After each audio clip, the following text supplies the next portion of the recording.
بسم اللہ الرحمن الرحیم نحمده ونصلی علی رسوله الکریم اما بعد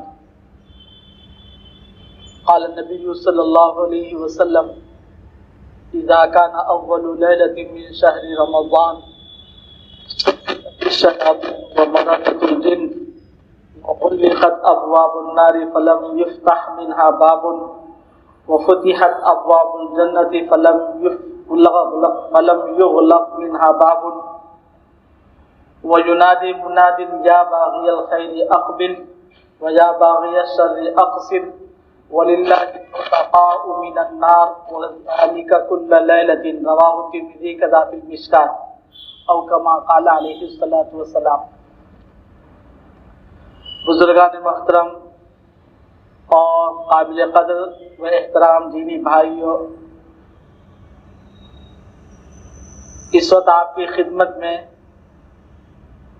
دین کی مختصراً چند ضروری باتیں عرض کرنے کے لیے حاضر ہوا۔ اللہ تعالیٰ ان باتوں سے کہنے والے کو بھی سننے والوں کو بھی فائدہ پہنچائے۔ سرور عالم صلی اللہ علیہ وسلم کا ایک مختصر ارشاد گرامی جو آنے والے دنوں سے متعلق ہے آپ کے سامنے پڑھا ہے، اسی کا ترجمہ تشریح چند اور باتیں عرض کروں گا۔ اس سے پہلے دو تین باتیں آپ سے عرض کرنا چاہتا ہوں۔ سب سے پہلی بات تو یہ کہ ہم سب اس وقت دین کی باتیں سننے کے لیے جمع ہیں تو ذرا مل کر بیٹھ جائیں، قریب قریب ہو جائیں۔ جو حضرات معذور ہیں کرسی پر بیٹھے ہوئے ہو تو اپنی جگہ پر رہیں۔ آپ حضرات معذور ہیں، آپ کے لیے تو یہ ہے کہ آپ جہاں بھی بیٹھے رہیں وہی آپ کے لیے بہتر ہے، آپ جگہ تبدیل نہ کریں۔ جو نوجوان حضرات ہیں اللہ تعالیٰ نے جن کو صحت دیا ہے، قوت دیا ہے، تو وہ اس طرح سے منتشر ہو کر بیٹھے تو کچھ دینی باتوں کا مجمع نہیں لگتا۔ ہمارے یہاں پر ملک میں مختلف نشستیں ہوتی ہیں، شہر حیدرآباد میں بھی ہوتی مختلف نشستیں، تو ہر موقع اور ہر نشست کی کچھ الگ الگ پہچان ہوتی۔ دینی نشستوں کی ایک پہچان یہ ہے کہ کہنے والا بھی اس میں طالب بن کر آئے، تو سننے والے تو بدرجہ اولا طالب بن کر آئے۔ تو یہاں تو سب لینے کے لیے آئے، دینے کے لیے کچھ نہیں آئے۔ دینے والی ذات اللہ ہے۔ تو دینی اجتماعات کی ایک خاص پہچان ہوتی ہے کہ سب لوگ توجہ سے سنتے ہیں۔ ہمارے یہاں پہ بہت سی نشستیں ایسی بھی ہوتی ہیں کہ سنانے والا سناتا بھی رہتا ہے اور ہماری خورد و نوش بھی چلتی رہتی۔ بھئی ایک موقع سے دو کام ہو جائیں، تین کام ہو جائیں، جتنے زیادہ کام ہو جائے اتنا اچھا ہے۔ کہتے ہیں کھانا بھی ہو جائے، بیٹھنا بھی ہو جائے، گپ شپ بھی ہو جائے اور کان بھی باتیں سنتے رہے، ایسی نشستیں ہوتی ہیں۔ لیکن یہ دینی اجتماعات کی شان نہیں ہوا۔ جہاں اللہ کے رسول علیہ السلام کی باتیں سنائی جائیں، ان محفلوں کی یہ شان نہیں ہونا ہے۔ ان محفلوں میں تو یہ ہے کہ ہر ایک پوری طرح سے متوجہ ہے، اور کہنے والے کو بھی چاہیے کہ جب تک جو ہے سننے والوں کی توجہ رہے سنا دے، ورنہ وآخر دعوانا الحمدللہ رب العالمین۔ اللہ تعالیٰ جو جس نے اچھی نیت لے کر آیا اس کو اتنا زیادہ اچھا فائدہ پہنچے۔ بات ختم کر دے، زبردستی والی بات نہیں۔ ارے بھی وقت تو باقی ہے نا، چلو ایک دو کہانیاں اور سنا لیں، دو لطیفے اور سنا لیں، یہ نہیں۔ ایک بات تو مجھے یاد کرنی تھی، اللہ تعالیٰ آپ کو جزائے خیر فرما دے، آپ نے میری باتوں کو قبول کر لیا، قریب ہو گئے۔ دوسری بات یہ کہ ہمارے بھائی سید فضل الرحمان صاحب ہمارے پاس پڑھے ہیں، محبت کرتے ہیں، اسی نسبت سے مجھ سے کہا کہ تم خالی ہو، فارغ ہو گئے، آگے کچھ باتیں سنا دو۔ شاید ایک بات ان کے علم میں بھی نہیں ہے اور آپ حضرات کے علم میں بھی نہیں ہے، تو غلط فہمی ہو گئی ہے کہ میرا تعارف میں کہا گیا ہے کہ حضرت شیخ محی السنہ حفظہ نور اللہ مرقدہ کا خلیفہ۔ میں خلیفہ نہیں، یہ خلاف حقیقت۔ حضرت حضرت رحمۃ اللہ علیہ کی خدمت میں اللہ تعالیٰ نے مجھے رہنے کی توفیق عطا فرمائی، اور ابھی بھی وہیں پر حضرت کے حیات میں پڑھا بھی وہیں پر میں نے حضرت کے پاس، اور پھر حضرت کی حیات میں پڑھانے کا بھی موقع ملا، اور ابھی بھی پڑھا رہا ہوں۔ خواہش یہ کہ بزرگوں نے جس کام میں لگایا ہے مدد تب تک اسی کام میں لگے رہو۔ بعض اوقات ہم لوگ کسی سے عقیدت اور محبت میں بہت سی ایسی باتیں بھی کہہ دیتے ہیں جو واقعے کے خلاف ہوتی ہیں۔ اللہ تعالیٰ نے مجھے توفیق عطا فرمائی حضرت کے پاس رہنے کی، یہی میرے لیے بہت سعادت کی بات۔ حضرت کی ڈانٹ ڈپٹ سنتے رہے، حضرت نے کچھ ٹھونک کھا کر صحیح کرنے کی کوشش کی، جتنے ہو سکے ہو گئے، جتنے نہ ہو سکے اللہ تعالیٰ معاف فرما دے۔ اللہ تعالیٰ حضرت کی کوششوں کو ہم سب کے لیے ذخیرہ بنا، اور حضرت کی جو تعلیمات ہیں، حضرت کی ہدایات ہیں، بھائی فضل الرحمان بھی وہیں پر وقت گزارے، یہ بھی اپنے ادارے کا نام حضرت ہی کی نسبت پر رکھا ہے، یہ بھی چاہتے ہیں کہ وہاں کے منہج، وہاں کے طریقے پر کام آگے بڑھے۔ اللہ تعالیٰ نے حضرت رحمۃ اللہ علیہ کے دل میں حسن ظن پیدا کر دیا، تو حضرت نے مجھے مجاز صحبت بنایا تھا، مجاز بیعت جو ہوتا ہے اس کو خلیفہ کیا۔ اور ایک تیسری بات یہ کہ دین کی بہت ساری باتیں ہیں، اللہ کے نبی علیہ الصلوۃ والسلام نے اپنی 23 سالہ زندگی میں اس کو مکمل کیا۔ 13 سالہ مکی زندگی ہجرت سے پہلے، اور 10 سالہ مدنی زندگی، یہی دین کی باتیں کہلاتی، اور پھر انہی باتوں پر عمل کیا صحابہ کرام رضوان اللہ علیہم اجمعین۔ 100 سال تک صحابہ کرام رہے، 110 ہجری میں آخری صحابی وفات پانے والے، اور پھر ائمہ مجتہدین نے اس کے بعد اللہ نے اپنے مقدس کلام میں، اللہ کے رسول نے اپنی پاکیزہ ارشادات میں، اور پھر ان دونوں کی روشنی میں صحابہ کرام نے جو عمل کیا وہ یہی دین کہلاتا۔ اب ظاہر سی بات ہے کہ اتنی ساری طویل باتیں وہ ایک نشست میں تو نہیں پوری ہوں، نہ ایک بندے کے سنانے کے بس کی بات ہے، اور نہ ہم سب کے ایک نشست میں، ایک بیٹھک میں سننے کی طاقت ہے۔ ان میں سے چند ہی باتیں سنائی جائیں، جتنی باتیں بھی سنائی جائیں۔ ہمارے مخدوم و مربی حضرت قاری امیر حسن صاحب رحمۃ اللہ علیہ ایک بات ارشاد فرمایا کرتے تھے کہ دین کی بات تھوڑی دیر ہو یا زیادہ، زبانی سنائی جائے یا کسی کتاب سے دیکھ کر سنائی، اپنے اندر اثر رکھتی ہے، فائدہ رکھتی ہے، بے اثر نہیں ہوتی۔ شرط یہ ہے کہ نیت درست۔ نیت کیا ہونا چاہیے؟ مختلف نیتیں ہیں، کچھ فاسد نیتیں بھی ہیں، کچھ اچھی نیتیں بھی۔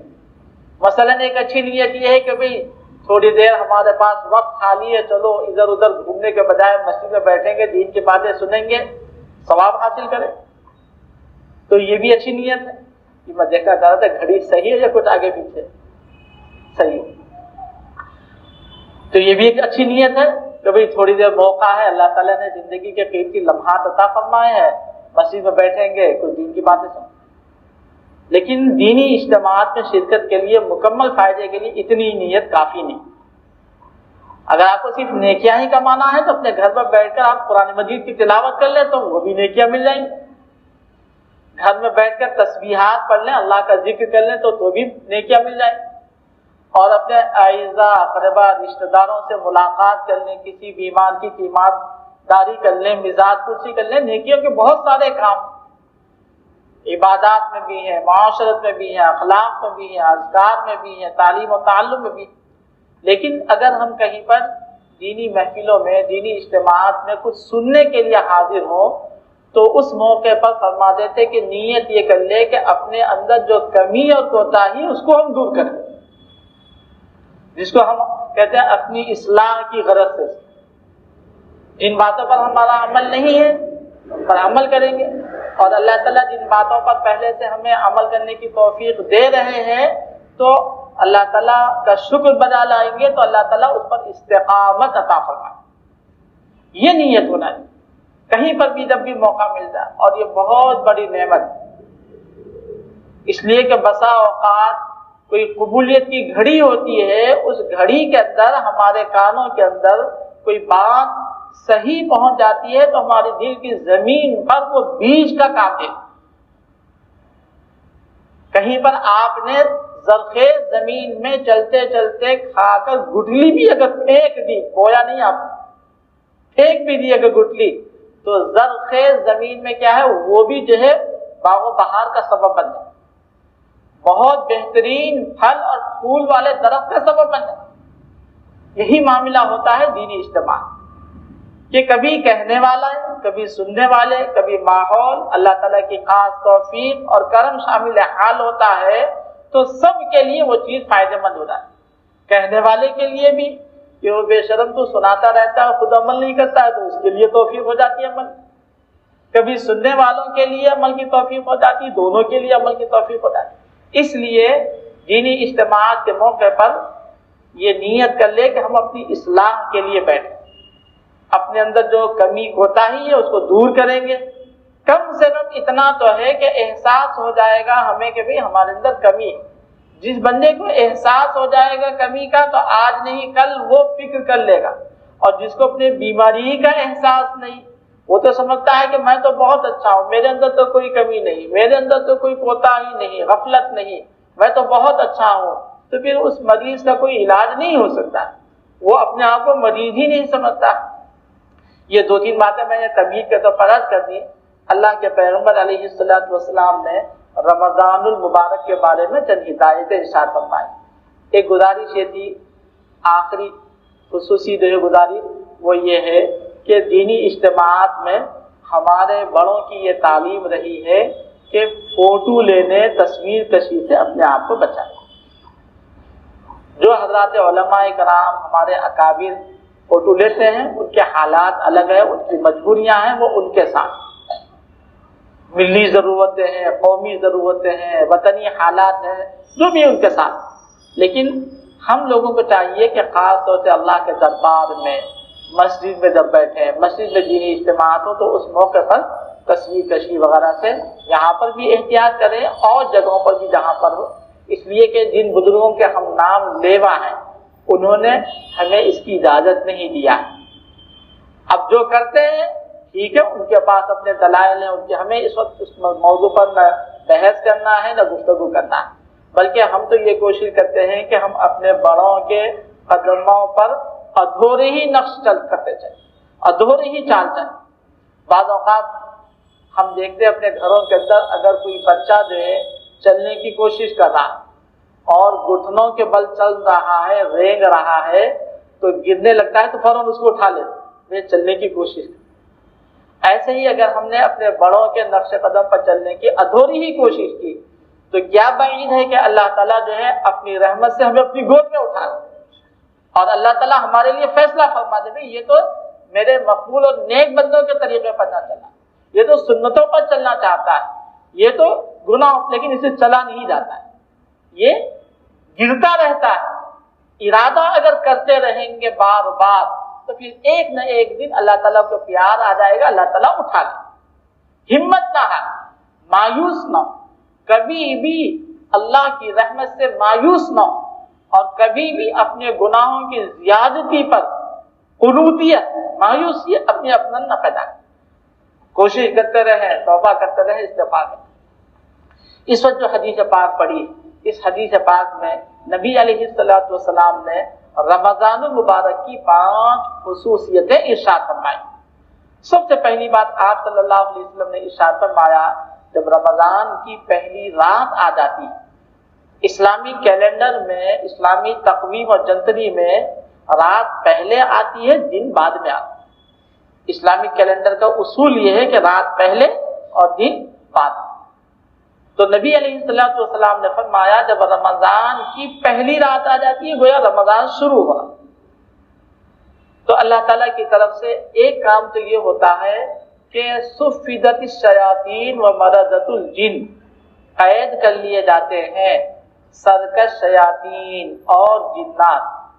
انسان کو نیکی سے محروم کرنے کے لیے، غلط راستے پر ڈالنے کے لیے 2 چیزیں ہوتی ہیں جن کی بنا پر انسان غلط راستے پر چل جاتا ہے.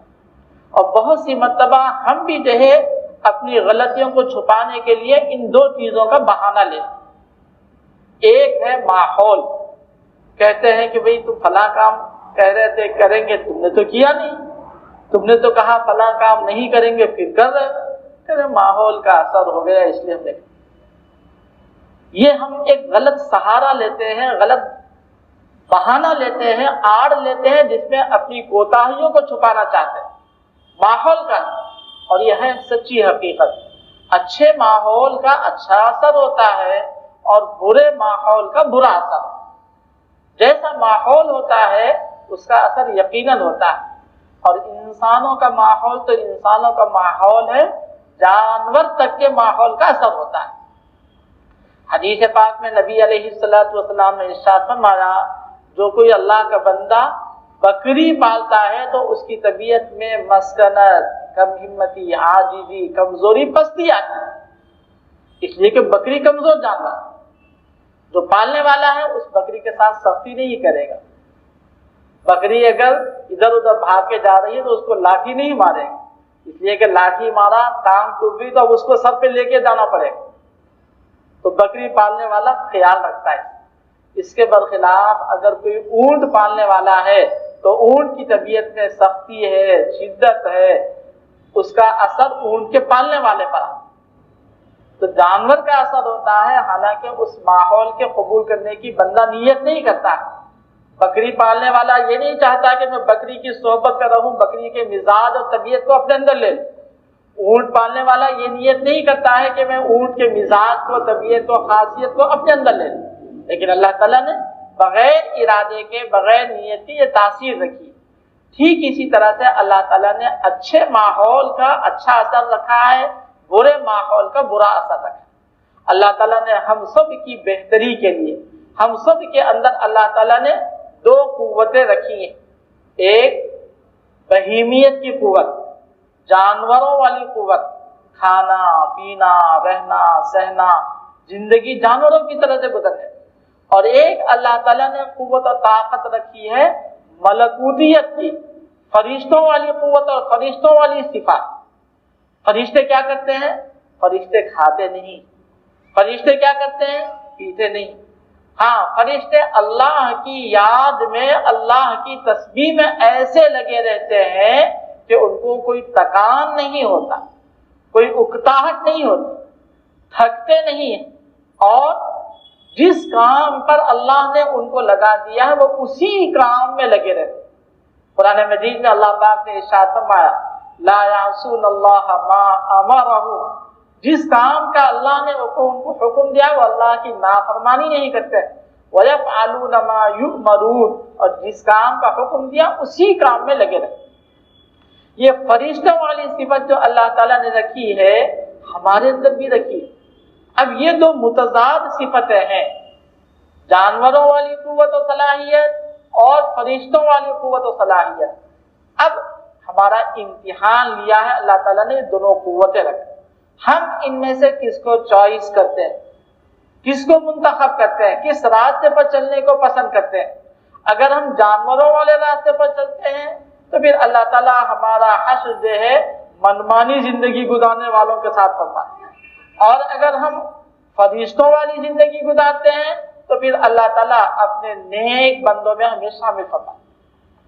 ہر انسان کے اندر اللہ تعالیٰ نے یہ دو قوتیں رکھ کر اس دنیا کے اندر بھیجا ہے کہ جاؤ اس دنیا میں اپنی ان دونوں قوتوں کو، صلاحیتوں کو استعمال کرو، اور یہ تمہارے لیے کامیابی اور ہلاکت کا راستہ ہے، یہ نجات کا راستہ ہے، یہ ناکامی کا راستہ ہے، یہ تمہارے لیے عزت اور ذلت کا راستہ ہے، یہ تمہارے لیے کامیابی ناکامی کا راستہ ہے۔ دونوں راستے اللہ تعالیٰ نے ہمارے لیے بتا دیے۔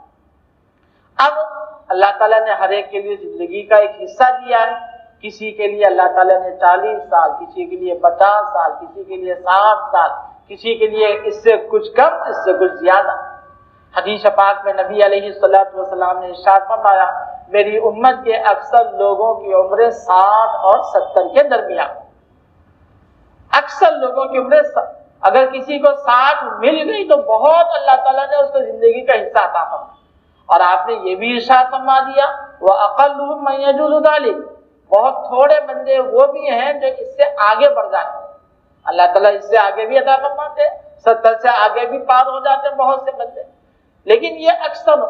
اور ہمیں اس زندگی کے اندر تیاری کرنا ہے آخرت کے جو کچھ مرتبے ملیں گے، آخرت کے جو کچھ درجات ملیں گے وہ اس زندگی کے اعمال کے مطابق ملیں گے۔ وہ زندگی کے اعمال کیا ہیں؟ وہ زندگی کے اعمال یہی ہے کہ ہم اپنی منمانی چھوڑ کر رب والی زندگی گزار، اللہ کے رسول علیہ السلام کے حکموں کے مطابق زندگی گزار۔ اس کے لیے اللہ تعالیٰ نے سال میں 1 مہینہ ہمیں عطا فرما دیا، اور اس 1 مہینے کا اللہ تعالیٰ نے ایک نظام بنا دیا، تکوینی نظام بھی بنا دیا اور تشریعی نظام بھی بنا دیا۔ تکوینی نظام کا مطلب اللہ تعالیٰ نے قدرتی طور پر کچھ ماحول بنا دیا، اس کے کرنے میں ہمیں کوئی دخل نہیں، یہ اللہ تعالیٰ نے ایک ماحول بنا دیا۔ ہاں، اس ماحول سے فائدہ حاصل کرنے میں ہمیں اختیار دے دیا۔ اس حدیث پاک میں نبی علیہ السلام نے جو تکوینی انتظام اللہ تعالیٰ نے ہمارے لیے اچھے ماحول کا بنایا ہے، اس کا تذکرہ فرمایا۔ آپ صلی اللہ علیہ وسلم نے ارشاد فرمایا، ایک کام تو اللہ تعالیٰ نے یہ فرما دیا کہ شیاطین جو انسان کو سیدھے راستے بہکانے میں لگے رہتے ہیں، اور اللہ کی نافرمان مخلوق، ان سب کو اللہ تعالیٰ قید کر دیتے ہیں، جس کی بنا پر انسان کے لیے گناہ کی طرف، نافرمانی کی طرف، من مانی زندگی گزارنے کی طرف قدم اٹھنا مشکل ہو جاتا ہے، بھاری ہو جاتا ہے۔ اگر گناہ سے بچنا چاہے، رکنا چاہے، تو بہت آسانی کے ساتھ رک سکتا ہے۔ دوسری بات نبی علیہ السلام نے ارشاد فرمایا، وَغُلِّقَتْ أَبْوَابُ النَّارِ فَلَمْ يُفْتَحْ مِنْهَا بَابٌ، اور جہنم کے سارے دروازے بند کر دیے، کوئی دروازہ اس وقت تک نہیں کھولا جائے گا جب تک کہ عید کا چاند نظر نہ آئے، سارے جہنم کے دروازے۔ اس کا مطلب یہ ہے کہ اللہ تعالیٰ نے ایک ماحول بنا دیا، ایک تکوینی نظام کر دیا، اس نظام کے اندر یہ بات شامل کر دی کہ لوگ جہنم میں نہ جائیں، جہنم والے اعمال سے رک جائے، جہنم والے کاموں سے رک جائے۔ اور تیسرا کام اللہ تعالیٰ نے یہ فرما دیا، وَفُتِحَتْ أَبْوَابُ الْجَنَّةِ فَلَمْ يُغْلَقْ مِنْهَا بَابٌ، جنت کے دروازے کھول دیے گئے، اور جنت میں داخلے والے کام، جنت کے داخلی والی چیزیں، جنت میں پہنچنے والے راستے سب آسان کر دیے۔ اور یہ سلسلہ صرف پہلی رات میں نہیں، بلکہ یہ سلسلہ اس وقت تک رہے گا جب تک کہ عید کا چاند نظر، بلکہ اللہ تعالیٰ کی طرف سے یہ رحمت کی ہوائیں، ہدایت کی ہوائیں دن بدن بڑھتی ہی چلی جائیں، دن بدن زیادہ ہوتی چلی جائیں۔ اللہ تعالیٰ نے ایک تیسرا تکوینی انتظام کر دیا، اور ایک چوتھا تکوینی انتظام یہ کر دیا کہ ایک اعلان کرنے والا فرشتہ مقرر کر دیا۔ ہو سکتا ہے کہ ہر بندے کے ساتھ وہ اعلان کرنے والا فرشتہ، ہو سکتا ہے کہ ہر علاقے کے اندر اعلان کرنے والا فرشتہ، ہو سکتا ہے کہ ہر دن اور رات کا اعلان کرنے والا فرشتہ۔ وہ اعلان کرنے والا فرشتہ کہتا ہے، یا باغی الخیر اقبل و یا باغی الشر اقصر، اے نیکی کا ارادہ کرنے والے آگے بڑھ جا، کر لے نیکی، کر لے، اللہ تجھ سے راضی ہو جائے۔ اور کبھی ہمارے دلوں میں اندر کے تقاضے سے، نفس کے تقاضے سے جو بدی کے اسباب ہم اپنے اندر پیدا کیے ہیں، جب وہ جو ہے ہمیں بدی کی طرف لے جانا چاہتے ہیں، شر کی طرف، برائی کی طرف، نافرمانی کی طرف، تو پھر وہی اعلان کرنے والا فرشتہ کہتا ہے، یا باغی الشر اقصر، اے بدی کا ارادہ کرنے والے باز آ جا، رک جا۔ تو اللہ تعالیٰ نے ایک چوتھا انتظام یہ کر دیا، اور ایک پانچواں اور آخری انتظام اللہ تعالیٰ نے یہ کر دیا کہ جہنم سے چھٹکارے کے فیصلے کر، ہر رات میں، ہر دن میں، رمضان کی ہر ساعت میں، ہر گھڑی میں جہنم سے خلاصی ہو رہی، فیصلہ ہو رہا اللہ تعالیٰ کی طرف سے، اس کو جہنم سے آزاد کر دو، اس کو جہنم سے آزاد کرو، اس کو جہنم سے چھٹکارا۔ تو یہ 5 اللہ تعالیٰ نے تکوینی انتظام کر دیا۔ اب یہ تکوینی جو انتظامات ہیں، یہ گویا کہ اللہ تعالیٰ کی طرف سے رحمت اور مغفرت اور بندوں کے لیے خصوصی عنایتوں کی ایک بارش ہو رہی ہے، ایسی بارش ہو رہی ہے جو جتنا چاہے لبریز ہو جائے، جو جتنا چاہے اپنے آپ کو مالا مال کرے۔ میں اپنے دوست احباب سے سنانے کے لیے ایک مثال ذکر کیا کرتا ہوں، اگر بارش ہو جائے اور آپ اپنے گھر کے صحن میں 2 مٹکے رکھیں، ایک مٹکا اوندھا منہ کر کے، منہ زمین کی طرف، اس کا پہلا اوپر آسمان کی، اور ایک مٹکا سیدھا رکھیں، رات میں خوب بارش ہو جائے، خوب بارش ہو، موسلادھار لگاتار بارش ہو، صبح اگر آپ اٹھ کر ان دونوں مٹکوں کو دیکھیں گے تو میں آپ سے پوچھنا چاہتا ہوں کہ دونوں مٹکوں کی اندر کی کیفیت ایک رہے گی یا الگ الگ رہے گی؟ ایک خوب بھرا ہوا رہے، لبریز رہے، پانی اس میں سے چھلکتا رہے، اور ایک کو اگر آپ سیدھا کر کے دیکھیں گے تو اس میں پانی کا کوئی بوند نہیں ہوگا، پانی کا قطرہ نہیں ہوگا۔ ارے دونوں بارش میں رکھے ہوئے اور دونوں صحت میں رکھے ہوئے، لیکن دونوں کی کیفیت الگ ہے۔ کیوں؟ اس لیے کہ ایک نے اپنے اندر لیا اور ایک نے باہر۔ ایسے ہی رمضان کی یہ جو تکوینی اللہ تعالیٰ نے انتظامات کیے ہیں، ان تکوینی انتظامات سے ہم میں سے بھی دو قسم کے لوگ، اللہ تعالیٰ مجھے بھی اور آپ کو بھی، پوری امت مسلمہ کو ان بندوں میں سے بنا دے جو اپنے دل کے اندر لے کر لبریز ہو جائے، ان بندوں میں شامل فرما لے جو اللہ کی رحمتوں کو اپنے دل کے اندر خوب لیتے ہیں، اتنا لیتے ہیں کہ وہ بقیہ سال کے 11 مہینے ان کے کام آ جائیں۔ اللہ حفاظت فرمائے میری بھی، آپ کی بھی، پوری امت مسلمہ کی۔ ہماری صورتحال یہ نہ ہو کہ الٹے مٹکے کی طرح سے رات بھر بارش میں رہے، صبح جب سیدھا کر کے دیکھے تو اندر پانی کا بوند بھی نہیں۔ اللہ اس سے حفاظت فرمائے۔ تو اس کے لیے آپ کو کچھ کرنا پڑے، کریں گے بھائی؟ اگر کچھ کام ہیں، اگر وہ کریں گے تو یہ جو تکوینی انتظام اللہ تعالیٰ نے فرما دیے، ان تکوینی انتظامات سے، رحمتوں سے ہم خوب مالا مال ہیں۔ موٹے موٹے کام ہیں، آپ جانتے ہیں، بس اپنی یادداشت کے لیے، آپ کی یادداشت کے لیے، اپنوں کو اپنی فکر کے لیے، آپ کی فکر کے لیے اس وقت مذاکرہ کرنا ہے۔ ان میں سب سے پہلا کام ہے روزہ رکھنا، روزہ رکھنا۔ اور یاد رکھیے گا کہ اللہ تعالیٰ نے ہر عبادت کی ایک شکل مقرر کیا ہے کہ اس کی روح مقرر، اور عبادت کے فائدے کے لیے دونوں چیزیں ضروری، شکل بھی ضروری ہے اور روح بھی ضروری ہے۔ اگر ہم کہیں گے نہیں ہمیں شکل سے کوئی مطلب، جائے پہاڑ پہ، ہم تو روح لیں گے، نہیں چلے گا۔ شکل بھی چاہیے اور اس شکل کے ساتھ ساتھ روح بھی چاہیے۔ مثلا روزے کی اللہ تعالیٰ نے ایک شکل مقرر کیا ہے، کھانے سے، پینے سے، بیوی سے صحبت کرنے سے اپنے آپ کو صبح صادق سے لے کر غروب آفتاب تک نیت کے ساتھ ان چیزوں سے بچ گئے، اللہ راضی ہو جائے تو یہ روزے کی شکل ہو۔ اللہ تعالیٰ ہمیں شکل کی بھی توفیق عطا فرمائے، اس لیے کہ کیا پتا کہ اللہ کو اس شکل ہی پر پیار آ جائے،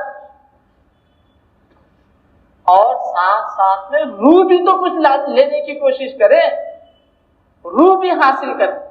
وہ روح حاصل کرنا کیا ہے؟ گناہوں سے اپنے آپ کو بچائیں، آنکھ کے گناہوں سے اپنے آپ کو بچائیں، زبان کے گناہ سے اپنے آپ کو بچائیں، دماغ کے گناہوں سے اپنے آپ کو بچائیں، دل کے گناہوں سے اپنے آپ کو بچائیں۔ اس لیے کہ اللہ کی دی ہوئی نعمت ہے، ہم عبادت کر رہے ہیں، اللہ کی دی ہوئی نعمتوں کو گناہوں میں استعمال کریں گے تو پھر عبادت کا فائدہ جو ہے، انعام نہیں ملے گا، شکل ہے روح نہیں۔ اور یہ ہم اپنی طرف سے کہنے کی ہمت بھی نہ کر سکتے۔ اللہ کے نبی علیہ الصلوۃ والسلام نے صاف صاف ارشاد فرما دیا، من لم يدع قول الزور والعمل به فليس لله حاجة في ان يدع طعامه وشرابه او كما قال علیہ الصلوۃ والسلام۔ جو بندہ جھوٹی بات نہیں چھوڑ رہا ہے، روزہ رکھا ہے، جھوٹ بول رہا، جھوٹے کام نہیں چھوڑ رہا، ریاکاری کر رہا ہے، دکھلاوے کر رہا ہے اور دور سے گناہ کر رہا ہے، اللہ تعالیٰ کو کوئی ضرورت نہیں ہے کہ وہ اپنا کھانا پینا چھوڑ دے۔ اللہ تعالیٰ کو تو کسی کی چیز ضرورت نہیں، لیکن اللہ تعالیٰ اپنے بندوں سے کچھ پیار کرنا چاہتے، اس کے لیے یہ شکل مقرر کر دی روزے کی، اور اس کی روح بتاتی گناہوں سے پیار۔ تو روزہ بھی رکھیں شکل کے ساتھ اور گناہوں سے بچنے کی ہمت۔ اب گناہ سے کیسے بچے؟ بہت سہل اور آسان طریقہ ہے۔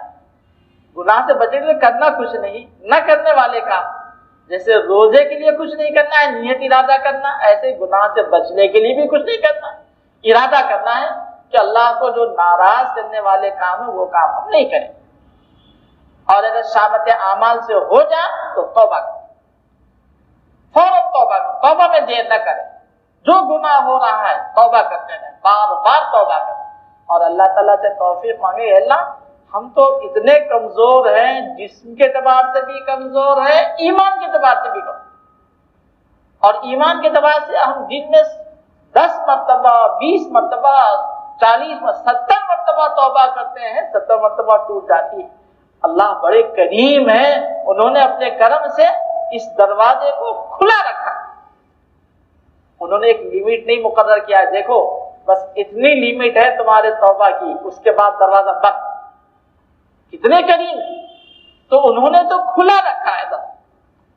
بس یہ ہماری شامت اعمال ہے کہ ہم جو ہے، اور شیطان اس راستے سے ہمیں بہت مبتلا کرتا ہے کہ ہم توبہ کرنا چھوڑ دیں، ہم سمجھتے ہیں ہمارے تو بہت گناہ، نہیں، کبھی یہ خیال نہ، ہمارے گناہ ہیں زیادہ، لیکن اللہ کی رحمت اس سے زیادہ ہے، اللہ کا کرم اس سے زیادہ ہے، اللہ اپنے کرم سے اپنے فضل سے ہمارے گناہوں کو معاف فرما دے گا۔ توبہ کرتے رہیں، گناہوں سے بچنے کی نیت کرتے ہیں، ارادہ کرتے ہیں۔ تو ایک کام ہے روزہ رکھنا، شکل کے ساتھ اور روح کے ساتھ، اور خاص طور سے جو نوجوان بچے بیٹھے ہوئے ہیں ان سے گزارش ہے، جو بڑے حضرات ہیں ان سے گزارش یہ ہے کہ اپنے گھروں کے اندر اپنی نئی نسلوں کو روزے کی اہمیت بتائیے، اور جو بیمار ہو جائے، معذور ہو جائے، روزہ نہ رکھ سکیں، ان کے لیے بھی ضروری یہ ہے کہ روزے کے مہینے کا احترام کریں۔ ٹھیک ہے، آپ کو ڈاکٹر نے منع کر دیا روزہ نہ رکھیں، لیکن یاد رکھیے گا روزے داروں کے سامنے نہ کھائیے، یہ تو بہت ہی زیادہ ڈھٹائی اور بے حیائی کی بات ہے کہ رمضان کے مہینے میں امت کے نوجوان افراد جو ہے ہوٹلوں میں کھاتے بھی سب کے سامنے، جس سے محسوس ہی نہ ہو کہ یہ بھی مطلب کہ ایمان والے بندے ہیں۔ شریعت اس کی اجازت نہیں دیتی، شریعت نے ہماری آسانی، ہماری سہولت کا لحاظ رکھا ہے، لیکن اللہ کے اس مہینے کا احترام کی، رمضان کے روزوں کا احترام کی، روزے داروں کا احترام، ان کے سامنے فقہاء نے مسئلہ بیان کیا، حدیث پاک کے اندر آیا ہے، جو اللہ کا بندہ کسی وجہ سے اگر روزہ نہ رکھ سکے، یا درمیان میں جو خواتین روزہ نہ رکھ سکے، ان کے لیے ضروری ہے، واجب ہے کہ غروب آفتاب تک اپنے آپ کو روزے داروں کی طرح سے رکھیں، روزہ نہیں ہوگا ان کا، یہ کیا ہے؟ روزے کا احترام۔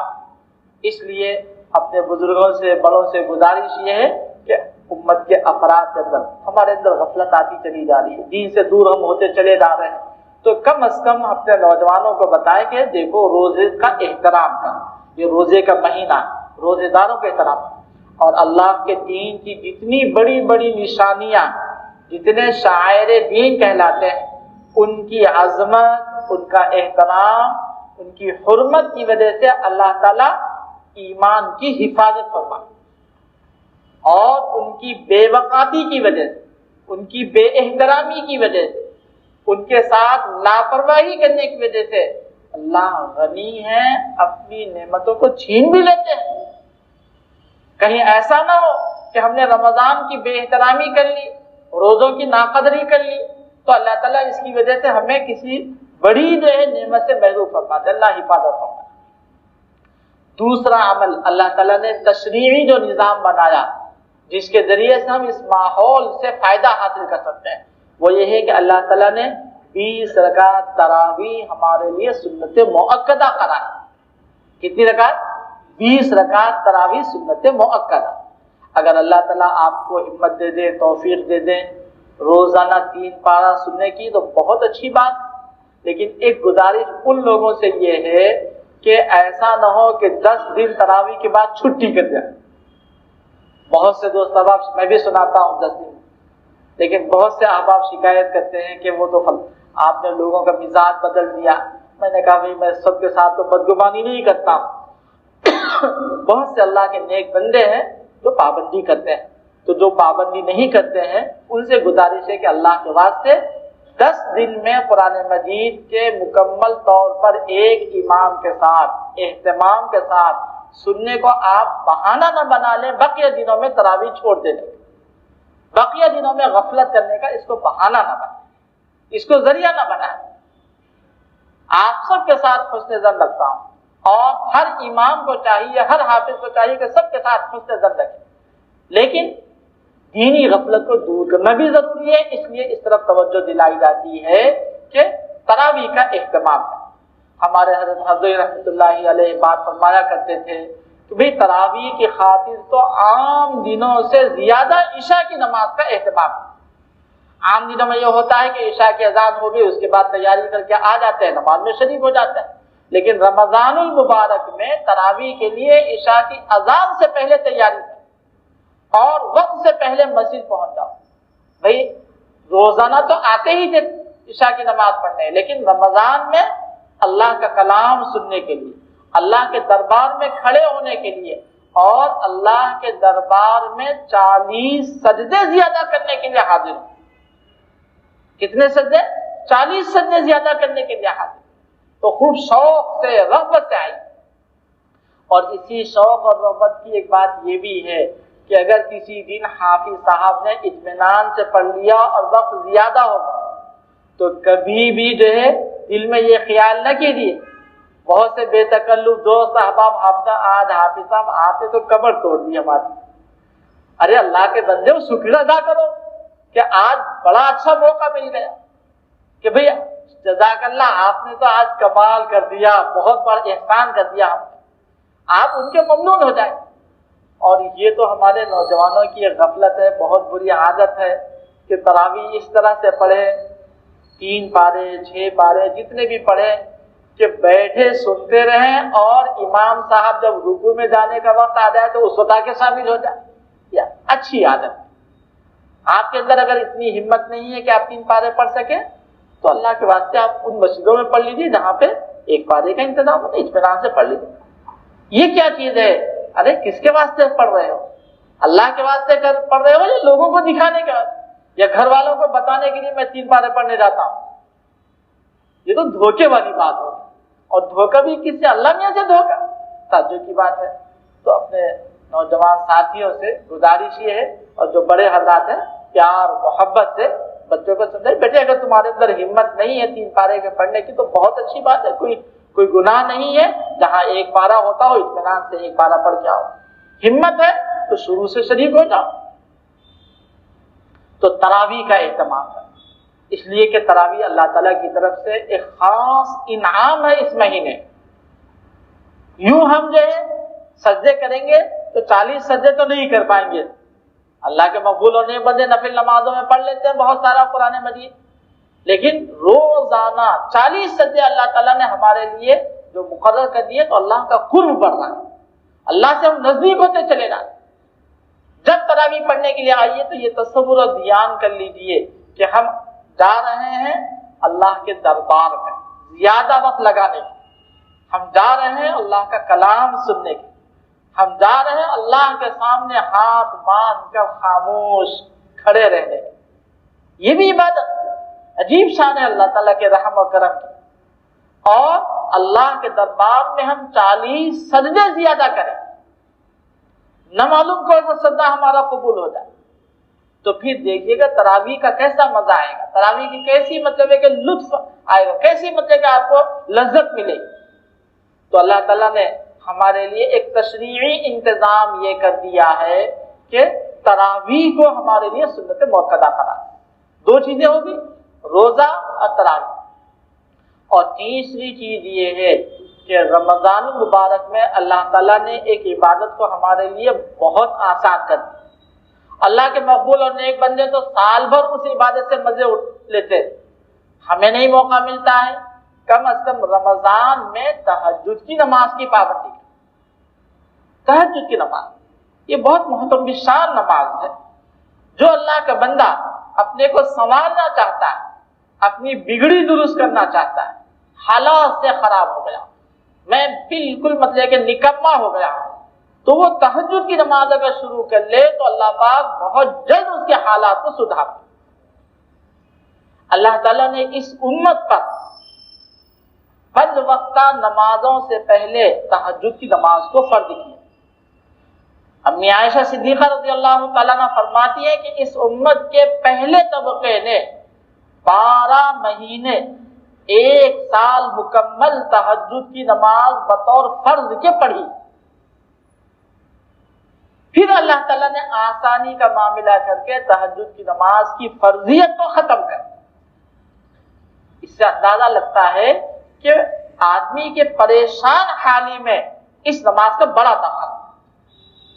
اسی لیے نبی علیہ الصلوۃ والسلام نے امت کو بہت ترغیب دیا ہے، علیکم بقیام اللیل، لوگوں تہجد کی نماز پابندی کرو، اپنے اوپر لازم پکڑ۔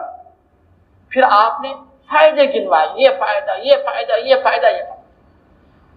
اب جو اللہ کے مقبول ہونے بن گئے تو سال بھر مطلب ہے کہ تہجد پڑھتے رہتے ہیں۔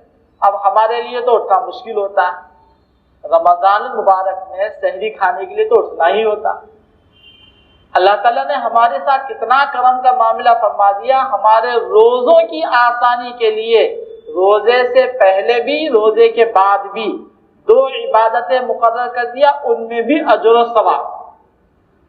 روزے سے پہلے سحری کھاؤ، وہ بھی عبادت، وقت ختم ہونے پر فوراً افطار کر لو، وہ بھی عبادت۔ تو سحری بھی عبادت، افطار بھی عبادت۔ تو جب سحری کھانے کے لیے اٹھنا ہی ہوتا ہے تو کیوں نہ ایسا کر لیں کہ 10 منٹ پہلے اٹھ جائے، کیوں نہ ایسا ہو جائے کہ 5 منٹ پہلے اٹھ جائے اور 4 رکعت تہجد کی نماز۔ نبی علیہ الصلوۃ والسلام سے دونوں طریقے منقول ہیں، 2 رکعت کر کے بھی آپ پڑھ سکتے ہیں اور 4 رکعت کر کے بھی پڑھ سکتے ہیں۔ ازواج مطہرات نے سرور عالم صلی اللہ علیہ وسلم کی تہجد کی الگ الگ رکعتیں نقل کی۔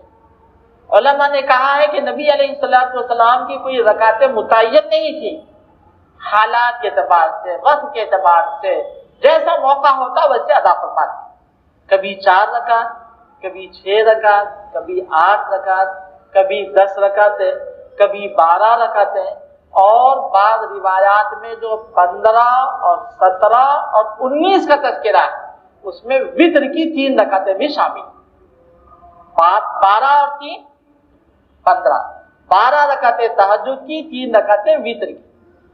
اور نبی علیہ الصلوۃ والسلام کا معمول تھا وتر کے بعد 2 رکعتیں نفل نماز پڑھتے تو 17 رکعتیں ہوتی۔ اور اگر رات کا آخری وقت ہوتا تو پھر صبح صادق کے بعد اول وقت میں 2 رکعتیں فجر کی سنت موقدہ بھی پڑھ لیتے تو 19 رکعتیں ہو جائیں۔ تو زیادہ سے زیادہ آپ صلی اللہ علیہ وسلم سے جو تہجد کی رکعتیں منقول ہیں وہ 12 رکعتیں، کم سے کم 4 رکعتیں ہیں۔ اگر کسی وجہ سے موقع نہ ملے 2 ہی رکعت پڑھ لیں تو بھی غنیمت۔ گزارش یہ ہے کہ تہجد کی نماز رمضان المبارک پر پڑھنے کی نیت کریں، پڑھیں گے بھائی، چونکہ یہ نفل نماز ہے اس لیے نفل نمازوں کے لیے 2 چیزیں ہیں۔ نمبر 1 ان کو انفراداً پڑھنا ہے، اجتماعاً نہیں پڑھنا ہے۔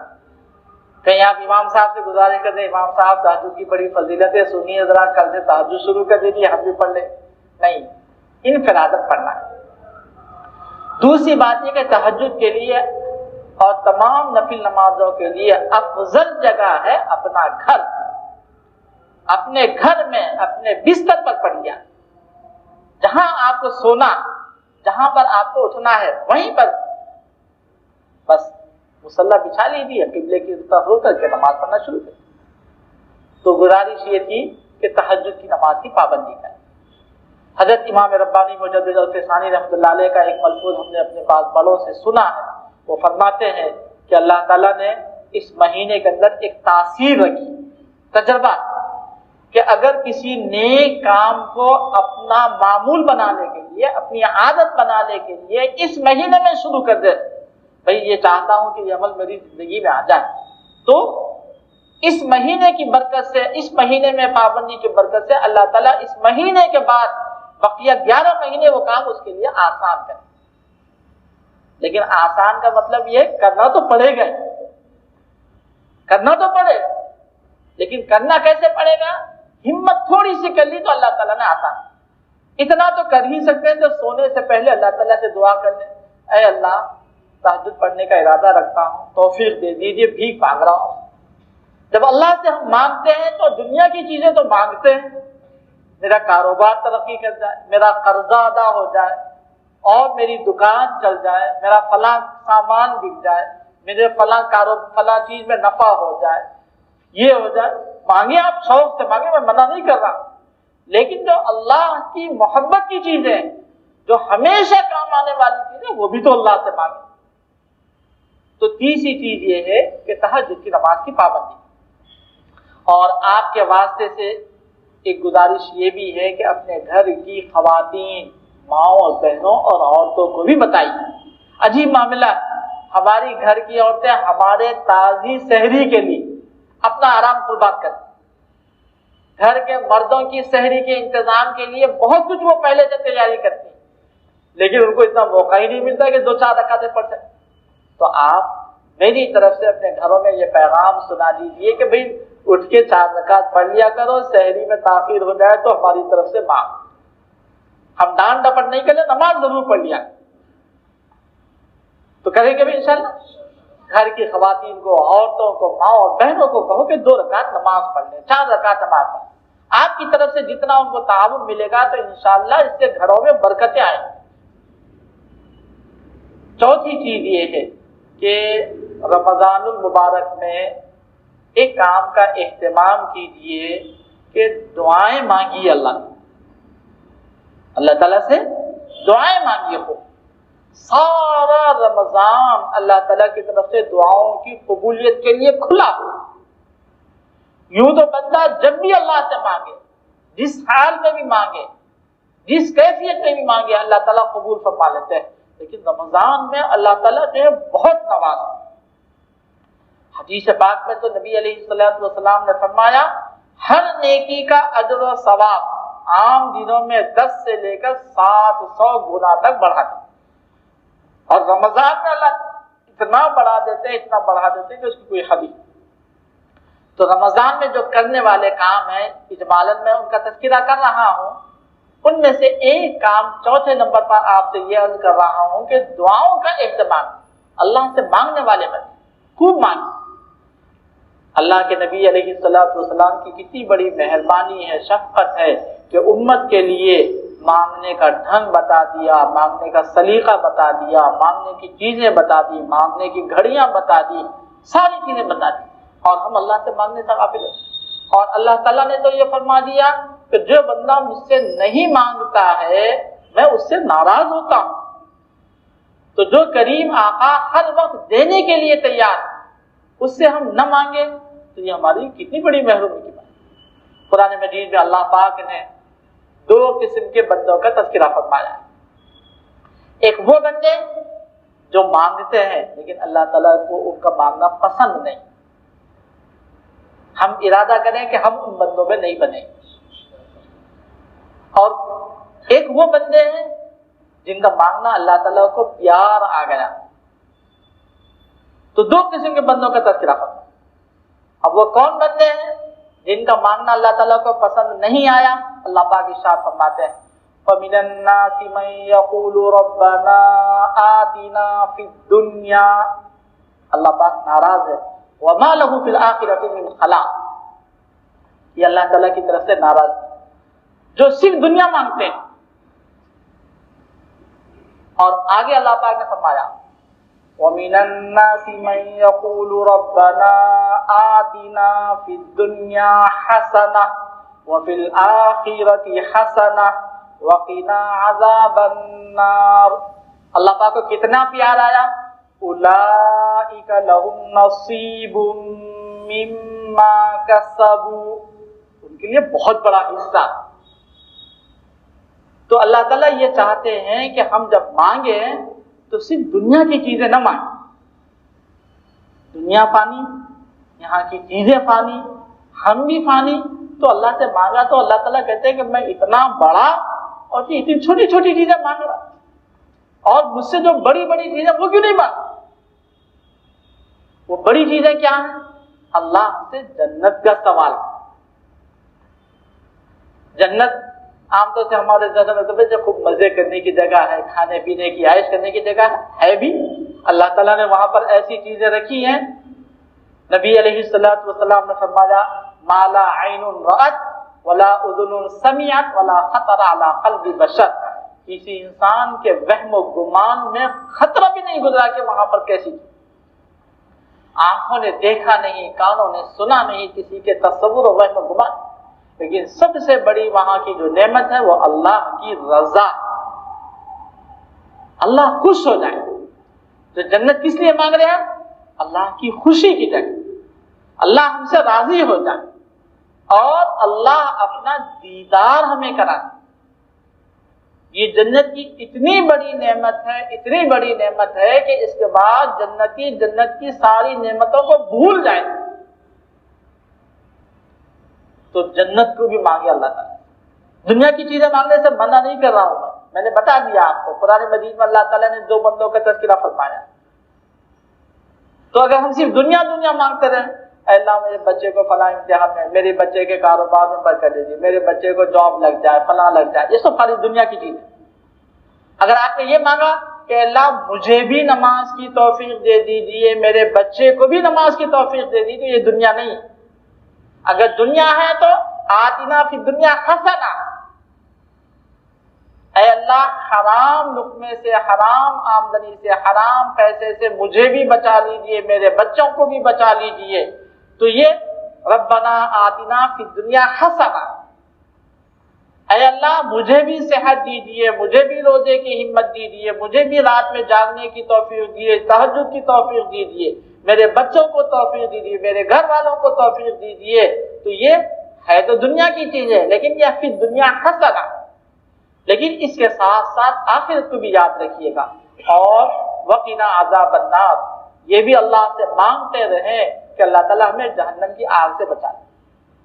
اسی لیے گزارش یہ ہے کہ رمضان میں خوب کثرت سے دعائیں کریں، مانگیں۔ ابھی میں نے خواتین میں کچھ باتیں سنائی تھی، تو وہاں پر دو باتیں اور سنائی تھی دعاؤں سے متعلق۔ ایک بات ہے کہ جب بھی مانگیں تو اپنے لیے جہاں مانگے، اپنے تمام ایمان والے بھائی بہنوں کے لیے بھی مانگے، پوری امت مسلمہ کے لیے مانگے۔ ہمارے حضرت حضیر رضی اللہ مقدہ ہم لوگوں کو جب دعا سکھائے تھے تو اس وقت فرمایا تھا کہ یوں دعا کیا کرو، ہماری اور ہر مومن کی ضرورت کو پورا فرمائے۔ ہر مومن کا لفظ بڑھا دیں گے تو سارے جہاں کے ایمان والوں کے لیے اس دعا میں شمولیت ہو جائے۔ تو دعائیں جب کریں تو اپنے لیے جہاں کریں، تمام ایمان والے بھائی بہنوں کے لیے دعا۔ اور ایک دعاؤں کے اندر اس کا اہتمام کریں کہ اپنے جتنے مرحومین ہیں ان سب کے لیے بھی دعا کریں۔ ان میں سب سے پہلا درجہ تو آتا ہے ماں باپ کا، والدین، اپنے والدین کے لیے دعا کریں۔ پھر اس کے بعد درجہ آتا ہے اپنے اساتذہ کرام کا، جن سے کچھ دین ہم نے سیکھا۔